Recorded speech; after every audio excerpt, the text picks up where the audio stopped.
Bonjour, alors là il s'agit de tracer un triangle équilatéral avec Scratch. Donc un triangle équilatéral, c'est quoi? C'est un triangle qui a les trois côtés égaux. Ça égale ça, égale ça.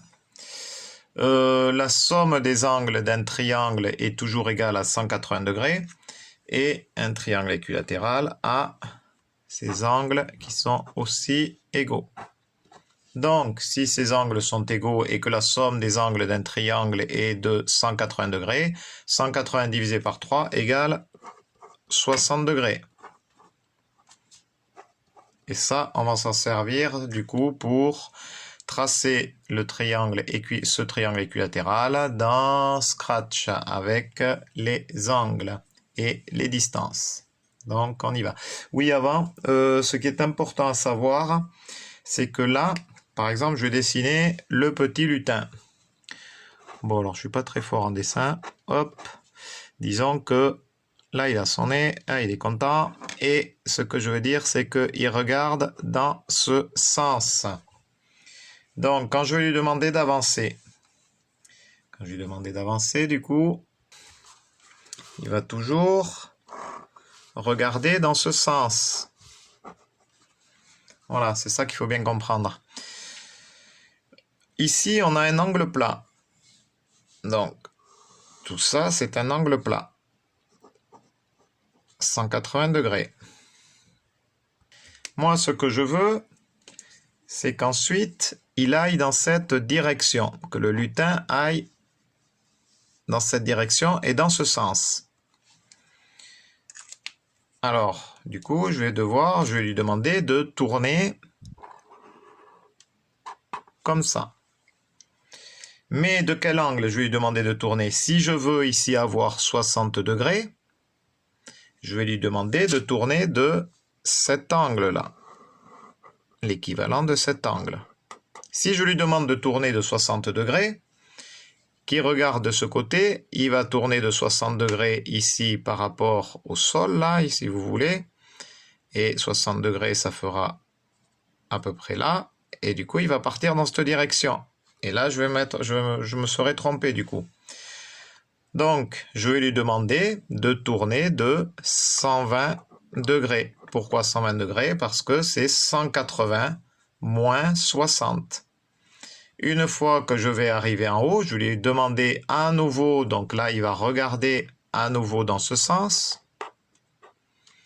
Et moi, je vais lui demander alors à nouveau de tourner dans ce sens de 120 degrés. Et après d'avancer. Donc voilà, c'est tout simplement pour dire, voilà pourquoi je vais demander au niveau du programme de tourner de 120 degrés et non pas de 60 degrés. Alors j'y vais. Donc, toujours pareil, événement, on va choisir le drapeau, on pourrait choisir autre chose que le drapeau, mais c'est plus simple, je vais agrandir un peu. Enfin, disons que c'est l'habitude. Donc, du coup, je vais choisir stylo. Alors, stylo, on l'a ici, mais d'habitude, des fois, il y est direct dans les instructions. Là, là il n'y est pas. Donc, stylo en position d'écriture. Voilà. Je vais dans mouvement et je vais lui dire d'avancer. Allez, pour que ce soit visible, on va lui dire d'avancer de 50. Voilà. Pour être sûr qu'ils soient au milieu, voilà, et puis ça permet aussi de réviser abscisse et ordonnée.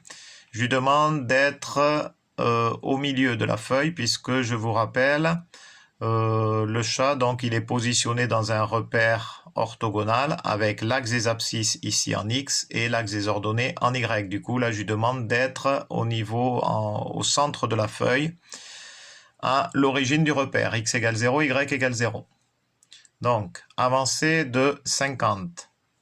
Ensuite, je vais demander de tourner. Alors, tourner, on a dit ici. Et de 120 degrés, donc. Donc, OK. Alors, il va avancer. Il tourne de 120 degrés. Et je vais lui dire d'avancer à nouveau. Donc, avancer de 50. Et là, forcément, je garde le 50 puisque c'est un triangle équilatéral. Donc, les côtés sont égaux. Donc là, si j'ai mis 50, il faut que je mette 50 aussi ici. Je vais lui redemander de tourner et toujours dans le même sens de 120. Et ensuite, donc là, on est au sommet.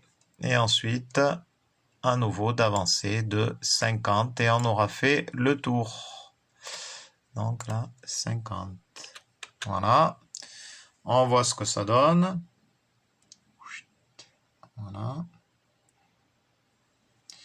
Alors, du coup, comme j'ai l'écran petit, et bien justement, je ne vais pas le positionner à x égale 0, mais je vais le positionner à moins 50. Voilà, du coup, je vais le faire reculer ici. Comme ça sera plus simple. Voilà. Donc, entrée. Et voilà. Alors là, c'est un peu embêtant, c'est que je vois le chat et je vois plus trop le triangle. Et bien, qu'est-ce que je fais? Je vais le cacher. Donc là, il faut aller dans Apparence. Et il n'y a pas le cacher ici. Montrer, cacher là. Voilà. Donc, eh bien, je vais le faire cacher d'entrée de jeu. Voilà. Et du coup, je me remets ici. Je fais... Ah oui, mais là, vous allez voir, ça n'a pas marché. Voilà. C'est sûr qu'il allait y en avoir un deuxième. Parce qu'en fait, il faut faire effacer tout. Donc, on revient.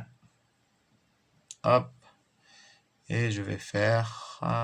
donc, dans le stylo. Et je vais faire effacer tout. Voilà. Je reviens ici. Entrée. Hop. Et voilà, j'ai mon triangle. Bon, il est un peu petit. Je vais l'agrandir. Je vais dire d'avancer de 100. Alors là, forcément, il faut que je modifie partout. 100 et 100. J'aurais pu faire une boucle là. Voilà. Hop, qu'est-ce que ça donne? Okay. Voilà, il est un peu plus grand. C'est mieux.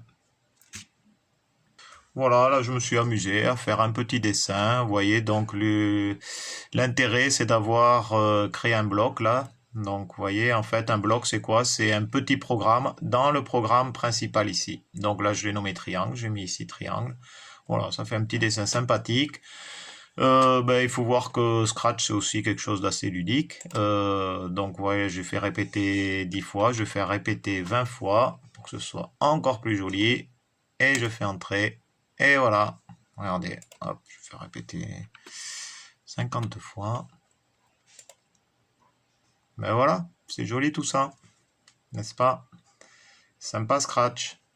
Allez, bonne soirée, allez chat.